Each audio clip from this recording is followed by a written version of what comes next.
Hello and welcome to Maverick Dreamers and Thinkers. I'm Chloe Cho. Over the course of my career, I've had the honor of interviewing many people around the world, and I've noticed that quite a few cite luck as the key factor in whatever breakthroughs they've had. But is luck everything?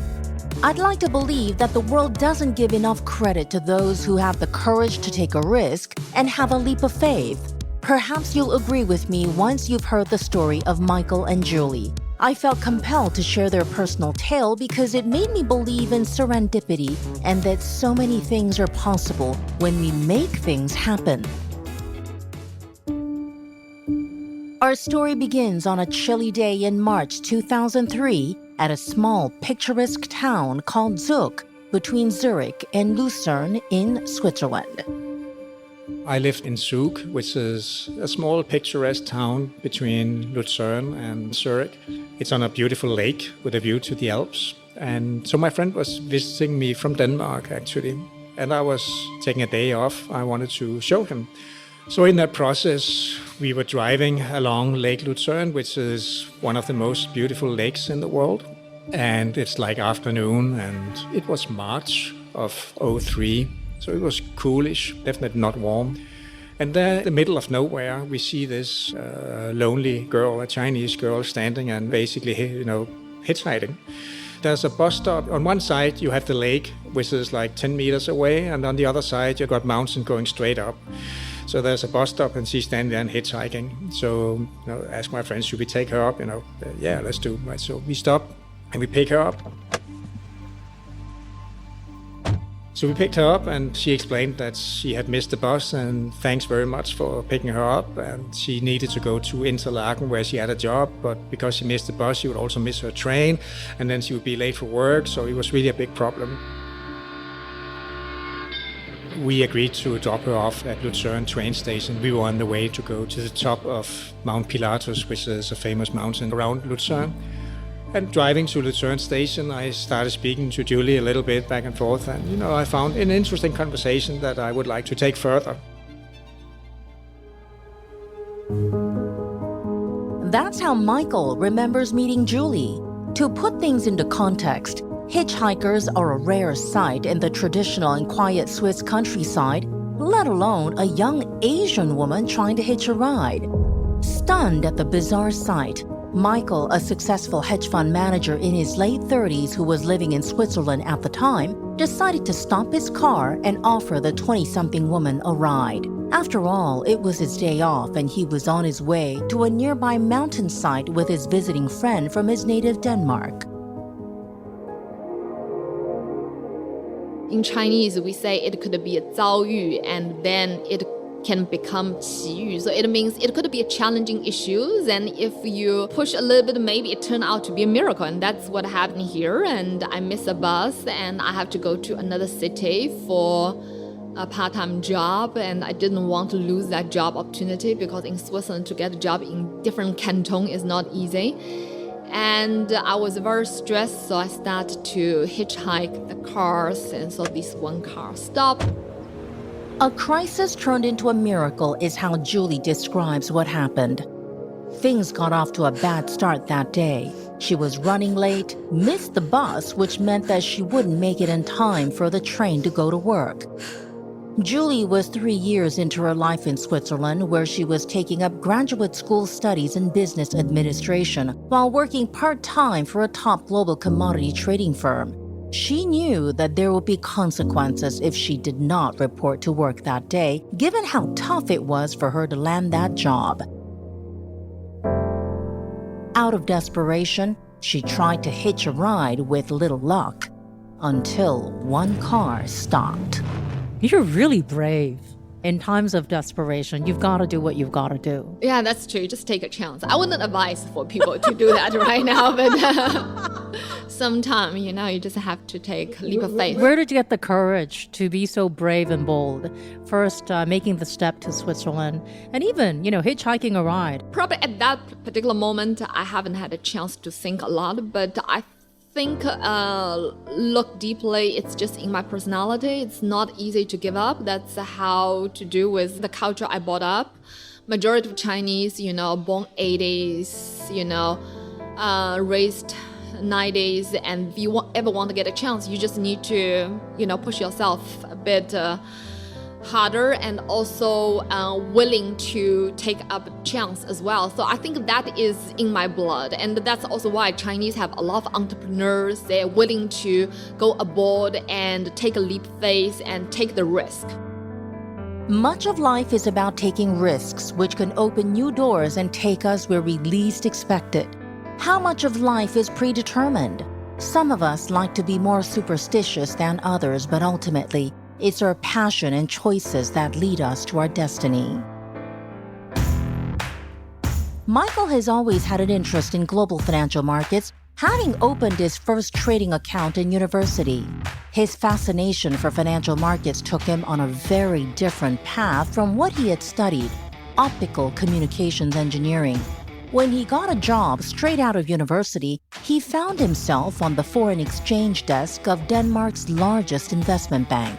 His first day gave him a taste of what was to come, with global financial markets going into a tailspin in what went down in history as Black Monday. The Dow Jones Industrial Average wiped out 22%, the largest one-day percentage drop in history. There was no internet, and everything was done in open outcry. And I went to the stock exchange in Copenhagen, and they had like a spectator stall where you could observe what was going on. I don't think there was even a glass panel. It was just people could walk up and observe what was going on. And by pure coincidence, it happened to be October 19th, 87. So I saw on first-hand market activity on the day when there was a market meltdown in 87, the 87 crash. That was the Black Monday, yes. Famous Black, that was a Black Monday. Yeah, I experienced. I said, The famous Black Monday. You experienced it yourself. Oh, wow. and it was fascinating to see what was going on. I mean, it was mesmerizing, to be blunt. It also opened my eyes to that it's not a one-way street, that, you have ebbs and flows in the market. And sometimes there's the saying that markets go up in an escalator and down in an elevator. So there's a swiftness very often to reactions in the market. And the one in 87 was obviously not just swift, it was also large, very large. It was like a 45% drop in one day.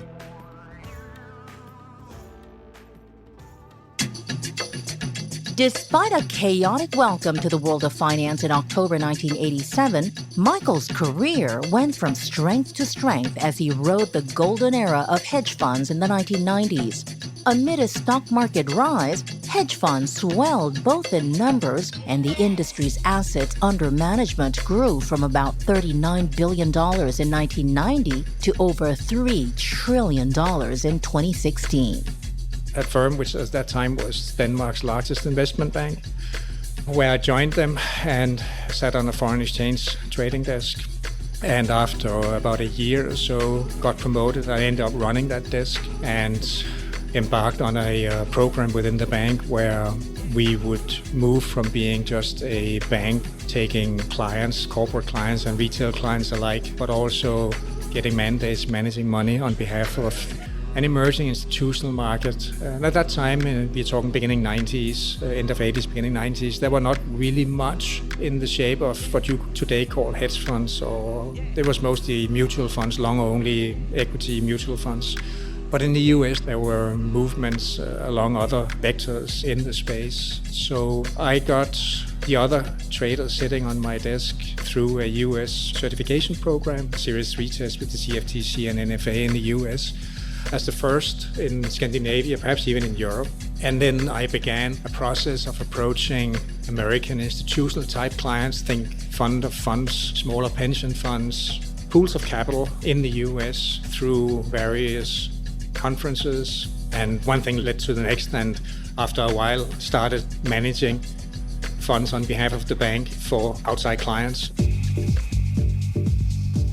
Michael worked for Commodities Corporation and became a big money manager. He found himself competing for funds with the likes of Louis Bacon and Paul Tudor Jones, some of the most legendary names in international finance.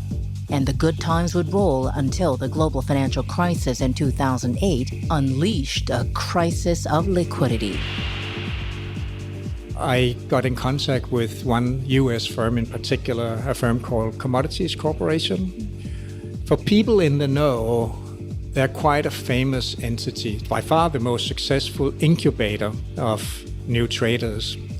People like Louis Bacon of Moore Capital, Paul Tudor Jones of Tudor Investment Corporation, Bruce Kofner, Caxton, Michael Marcus, and a range of other very high-profile, very successful managers.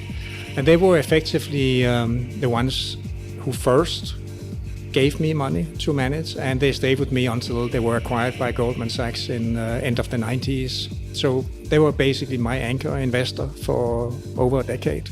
And it's the best client I ever had. We spoke 3 times a year. And as long as I managed their money within the parameters that we had agreed on, they would stick with you as a manager. Today, you don't see that much. Everybody is performance-driven. Everybody is looking in the rear mirror. And if you have, 4 bad months in a row, then you're out. Julie, on the other hand, worked as a commodities trader for global trading giants after finishing grad school in Switzerland and made her way to Singapore in 2010 after short stints in Dubai and Hong Kong before striking out on her own 4 years ago. Buying and selling used metals for recycling, Julie visits mines and scrap metal fields around the world as she seeks to carve out a niche in an industry where women are a rare commodity. It's a career choice that came at the advice of her teachers in high school back in China. You managed to become quite the woman entrepreneur. You partnered with your ex-boss and then created a commodities company that's doing really well. And you guys are now based in Singapore, right? Correct.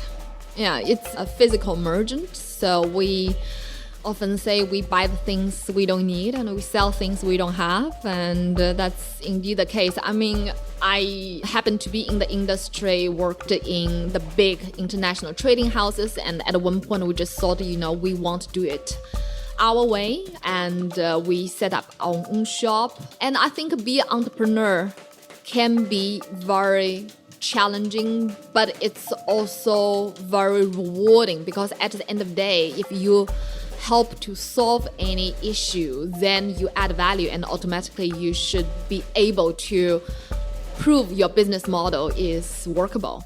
What are some of the valuable lessons that you've learned along the way? Now that you've been an entrepreneur for how long? 10 years? No. 4 years. 4 years, okay. Yes, 4 years. And the lesson I have learned is, I think, be patient. Traders are never patient. They want things to happen yesterday. Before I would think, why they're so slow. Their feedback is just a lot slow. I cannot take it, and I want to answer yesterday. But now I think after many different experiences, then I really understand within organization you want different quality, different character people, and that's make the organization very solid. And sometimes you just need patience.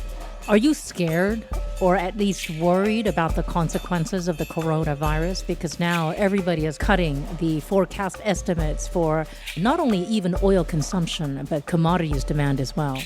That could directly hit your business.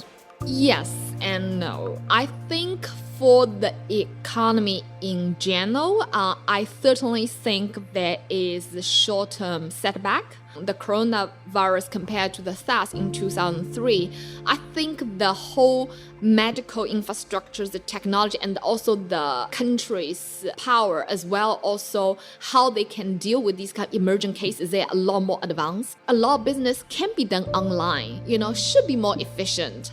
And right now, if you look at all the apps offer you online sharing, online working, online conference call, they are booming. It also pushes a lot of high tech. The delivery has to be by the drone to drop the cargo. And then a lot of people are stationed at home, so they need to be entertained. So if it never happened to SARS, we don't have Alibaba's today because SARS was a bigger push for Alibaba for everybody to use Taobao inside China because at that time everybody had to station at home. They starting to use the internet online consuming, online shopping.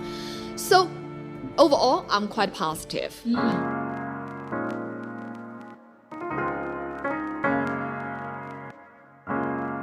As sanguine as Julie is about the business prospects amid fears over the broader impact of the coronavirus, she's learning the ropes of being a businesswoman as much as she's had to understand how to make her relationship with Michael work. 17 years on since that chance roadside encounter in Switzerland, Michael and Julie have embraced their differences in culture, language, and backgrounds to integrate each other into their evolving lives. They tied the knot 4 years after meeting in Switzerland and now live in Singapore. When you go into a relationship, you obviously always hope for the best. Me being 16 years older than Julie, but I had the experience of being married before and it had not worked out for many reasons. But I had 2 kids from that marriage. For any young woman meeting a guy and there are other kids, that's a challenge. The attenuating factor may have been that the kids lived with their mother and grew up in the south of France. So it was not on a day-to-day basis in your face. It was more like every 2 weeks, and it survived that. So when you go into a relationship and there are these age differences, there are experience differences, and in our case there were also cultural differences, i.e. Julie being from mainland China. And yes, she had lived in Switzerland for 3 years prior to meeting me, but still, she's through and through Chinese. How would that impact our relationship? I think the fact that we have lived so many places now and done so many things together. I have watched Julie grow up and mature as a businesswoman the way she has is very impressive. I hope that she also thinks I have been a good advisor and helped her. In the course of his long-running career spanning more than 30 years, Michael has lived through the ups and downs of market meltdowns and is level-headed about the impact of the coronavirus as diminished performance, intense competition for trading talent, and fund outflows force many hedge funds and active fund managers to retreat. Some of the biggest managers, including Louis Bacon of Moore Capital Management, have called time on external money management due to the increasing regulatory burden, pressure on fees, and a prolonged period of low interest rates that's frustrated many macro managers.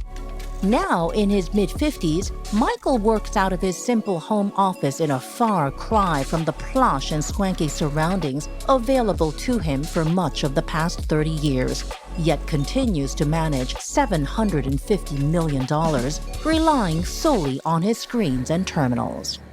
So having been through so much, what do you make of this move towards passive investments? There's a constant drive both from technology perspective and from regulatory perspective to lower cost. And to lower cost, you have seen financial firms going increasingly online, offering products that are more or less automated, which means you can effectively let people go, active managers go. And with the advent of ETFs, which was the latest and very large move, really kicking off after 2008 in a big way, you effectively made it possible for individual investors to tailor their, what you call passive investments, down into very small niches. I mean, you have ETFs like the SPY, the SPY, which is basically a mirror of the S&P 500. Or you can take an ETF like TAN, which is, solar energy, or you can take one which is focused on uranium or Asian shipping or whatever tickles your fantasy. If you open up, with Interactive Brokers or some other online firm, you can drive your costs all the way down and end up paying, like 0.5% a year.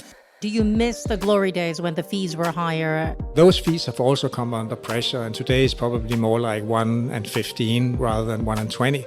And I'm comfortable with that, so that hasn't really changed much. I think the financial industry in general has been revolutionized in the process, and I've seen so many smart people who have been forced out of the industry. Back in the, let's say, mid-90s, whenever, you were taken out by a broker, there was literally, anything could go, right? Budgets, I wouldn't say unlimited, but, spending, $5,000 or 10 grand, on a good evening, restaurants and good wine. I was out maybe, 18 months ago with a banker servicing the hedge fund I was working with.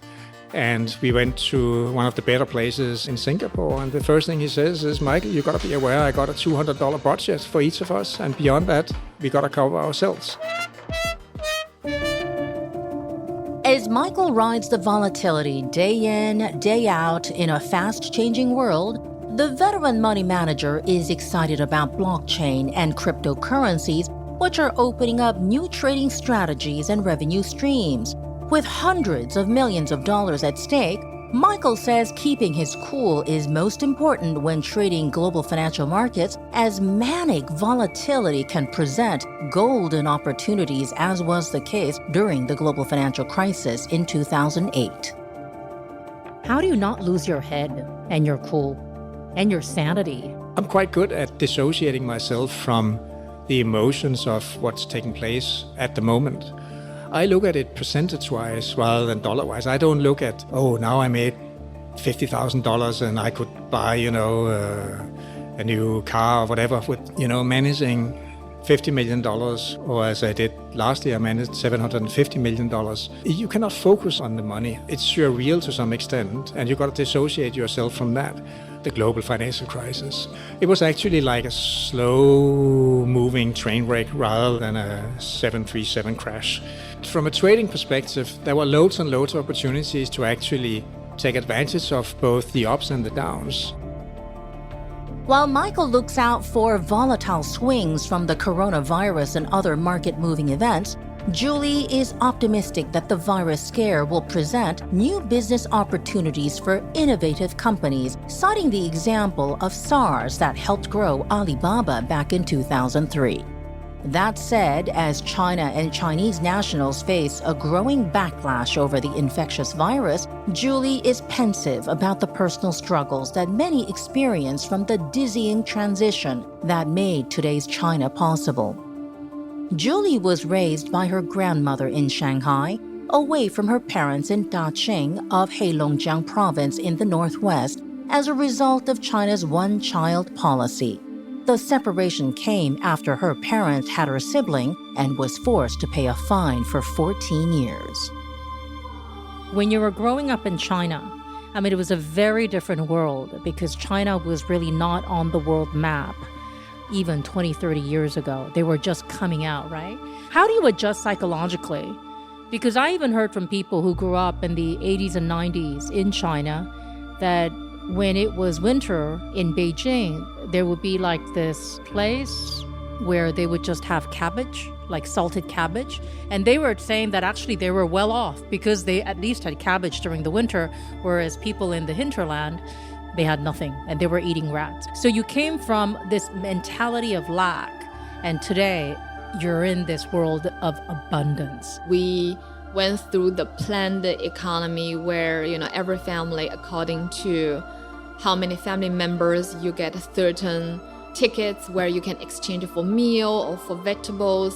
And once I went abroad, I really feel that a lot of family culture in many different countries in the Western world are very different. It's all about spending time together. I didn't grow up with my parents because the one-child policy, and I had a younger sister, so my parents paid like 14 years fine. But my parents were so much focused on making enough money to get me and my sister to the best school, best education, and eventually I went abroad. But we don't spend so much time. I see them once every few years. Before we were so insecure and we are so busy at achieving. Do you feel like you've achieved now? That is a very broad subject.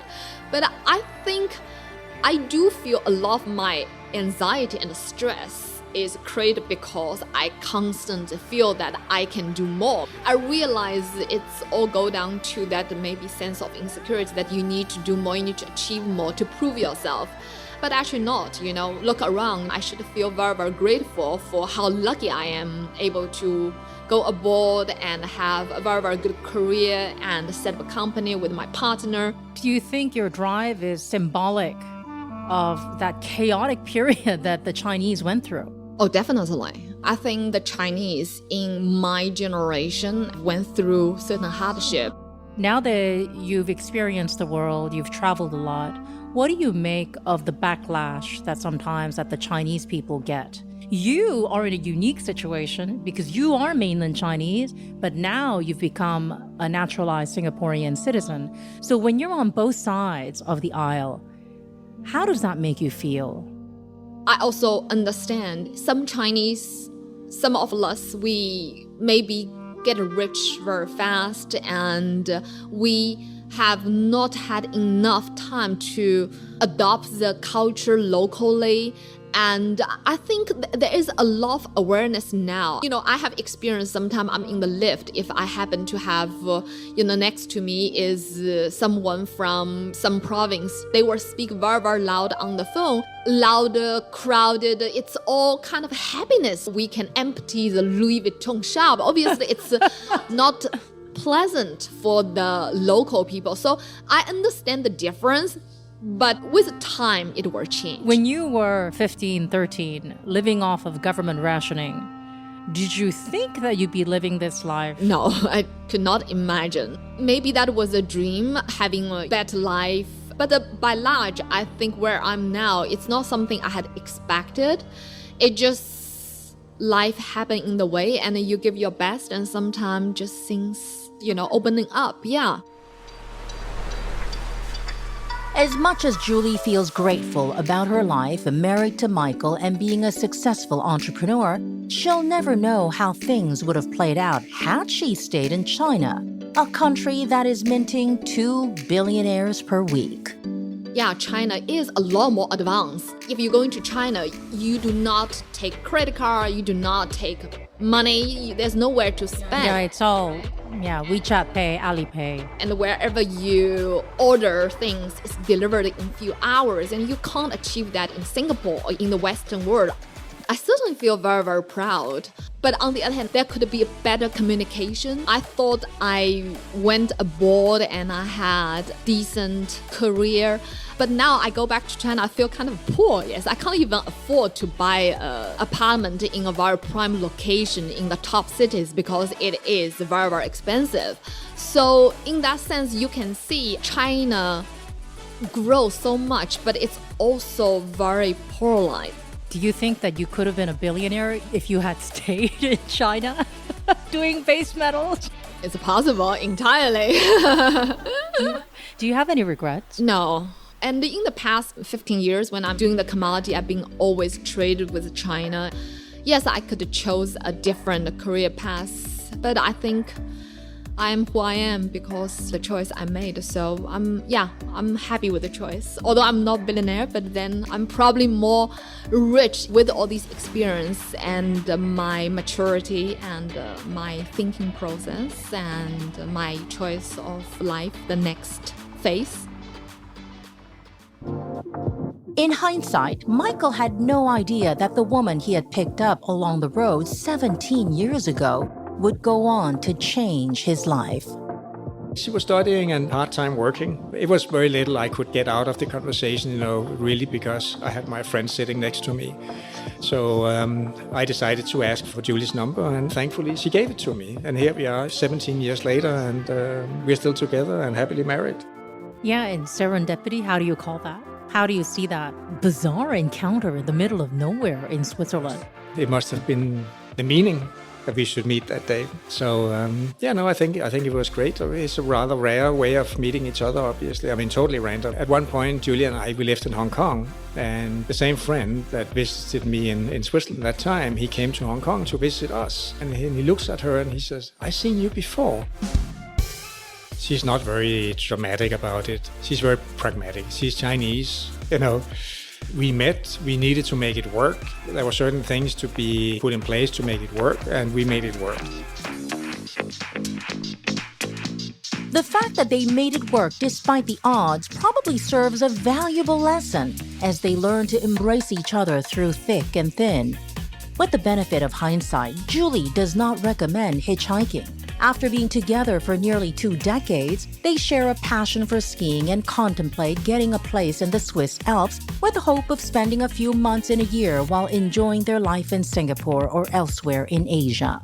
Where do you see yourself 5-10 years from now? Hopefully, Julie will be able to relax more. She has always been very intense, so we love skiing.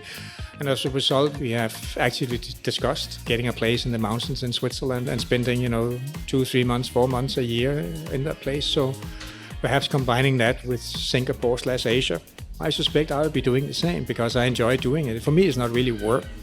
It's more like I've been doing this for 30 years and it's what I know doing and I'm really comfortable with it. And I think Julie will be involved with some kind of project, whether that's commodities or it's some other project. I know she has big interest in promoting female participation in business and otherwise. Julie and I didn't have kids. We are currently debating whether we should have kids. And if so, we most likely will do it through a surrogacy option. But I think as a human being, to feel fulfilled and to feel that you leave something lasting, it's important to have that experience because it opens up eyes and perspectives to something you would otherwise not have. And I'm 16 years older. Likelihood I will leave this world before she does. And if I do, then where's I going to leave Julie, right? So for a number of reasons, I think it would be in Julie's interest. I would love to have more kids. If, in fact, we have an agreement that if we have a child, I will be the main caretaker of the child. So almost like presenting the child when mommy comes home, yes, teeth are brushed, did homework, all these kind of things. Well, wish you the best of luck. Thanks so much, Michael. Michael and Julie did not want to reveal their last names out of privacy concerns. Hope you were able to get inspired from their bold courage and journey in making almost the impossible possible. Thank you so much for your company. Stay tuned for another fascinating episode right here on Maverick Dreamers and Thinkers. Do subscribe and give us a quick review. If you're on social media, do reach out and share what you think of the podcast. I'm Chloe Cho. Never stop dreaming.